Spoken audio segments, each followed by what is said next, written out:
It was unbelievable. The fact that there was such a poverty here in the United States. No one likes to have to ask for food. No one likes to have to ask for clothing or for money to help pay the utilities. Basic needs are the things that Arctic Mission funds to keep the mission going on out in the village life. Most of the people here live on subsistence living. That means that they go fishing and hunting and berry picking and living off the land. It is extremely expensive to buy anything here from the store.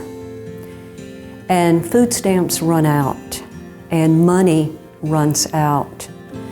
For the past year, we've been able to keep a food bank here in the house, and it supplements their diet. Most of our ministry happens right here at this table because people are more willing to open up. Not in a sanctuary, not in a church, but when you're sitting next to them, when you're sharing a meal with them. Individuals would come up to myself or Loretta and tell us, the different situations that they're having. It may be death, sometimes it's other issues, abuse issues, family problems, and we would really talk with them, comfort them the best way we can, and work with them in those situations. So the food bank not only provides food, it's just an opportunity for them to come and sit and talk and have somebody listening to them. And that has opened doors with friends. We have developed beautiful friendships thanks to the food bank. Our kids love camp. It's an opportunity for them to for some of them to be kids, to not be the one taking care of younger siblings, to not be the one taking care of the parents and making sure that the food gets cooked and everyone's fed. Just to see the change and their spirits lift so dramatically from the opportunity to go to camp was amazing. We had a couple boys that came in with the pastor, and he said he just picked them up that morning because they couldn't get into their house. And so he had pulled them here to come to Vacation Bible School, and they got fed. They did Vacation Bible School, and they just had a really good time. But you could tell initially they didn't know what they were getting into, where they were going. And they came here, and by the end they were smiling. And so it means a lot to these kids. One of them, I think, summarized when she said, Ariga is, feels so good. She said, I won't have to worry about my grandpa. I'm gonna be able to be a kid for a week. And to me, that was so important to know that she was gonna be able to swim and play and have fun. So to allow her just to be a kid just for a week. To have someone love them and treat them with great care throughout the week, it is so powerful to be able to be the hands and the feet of Jesus, to show the love of Christ in these contexts where they wouldn't be getting it otherwise. Coming up on 7 o'clock on a beautiful Tuesday morning here in Nome, currently 58 degrees outside with a little light rain coming down.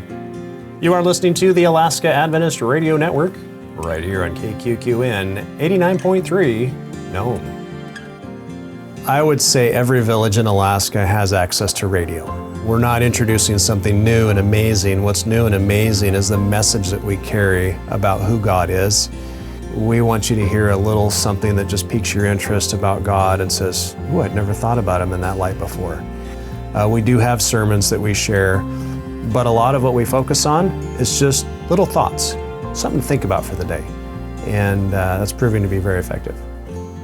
One of my dreams is to put a radio station in a village where we don't have an established presence. Up until now, all of the radio stations that we have operating are in support of missionaries that are already there. Now that we've seen how effective it is in touching people's lives, I would love to be able to branch out to more frontline type of ministry where we're introducing people to the gospel through radio. When I think about outreach into the bush and into these unreached villages, the skies are limitless and the villages are everywhere. I think over 220 villages in remote Alaska, in the Alaskan bush as we call it. Our way of travel is air travel.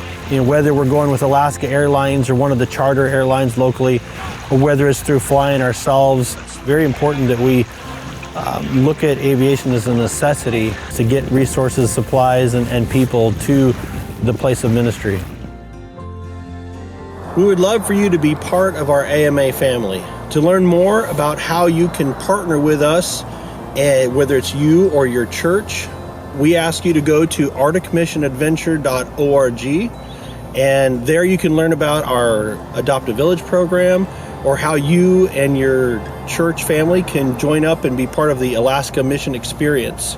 We invite you to join with us and be the hands and the feet of Jesus in making a difference here in the mission field in your backyard.